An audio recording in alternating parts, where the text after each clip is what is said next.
বেচাকেনাতে জমে উঠেছে পিরোজপুরের ভাসমান হাট। প্রতিদিন সকালে নৌকায় করে পেয়ারা বিক্রির জন্যই হাটে আসেন কৃষকরা। ভাসমানে হাট দেখতে প্রতিদিনই আসছেন পর্যটকরা। পেয়ারা বাগান ও ভাসমান হাট দেখে মুগ্ধ তারা। গোলাম মুস্তফার তথ্যচিত্রে ডেস্ক রিপোর্ট। শ্রাবণ মাসের প্রথম থেকে ভাদ্র মাস পর্যন্ত সাধারণত পেয়ারার মৌসুম। এই মৌসুমে প্রতিদিন সকালে ছোট ছোট নৌকায় করে পেয়ারা বিক্রির জন্য এই হাটে আসেন কৃষক। তারা জানান ২০০ বছর ধরে পেয়ারা চাষ হয়ে আসছে এ অঞ্চলে। তবে মৌসুমের শুরুতে খরা ও অতিবৃষ্টির কারণে এবছর ফলন কিছুটা কম হয়েছে।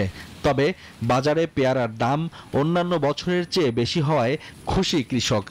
কেরেটে আপনার 24 কেজি করে যায়, 44 আমরা মন কিনি।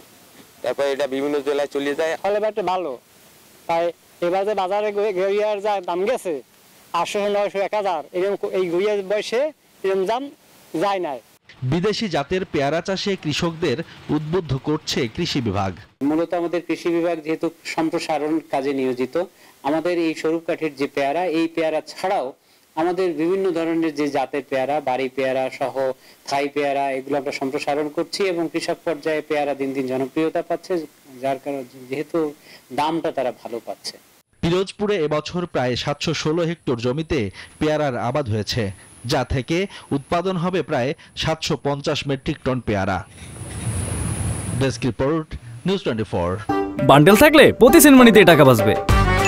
বিকাশ সেনমানি বান্ডেল কিনে জিতুন প্রতি লেনদেনে।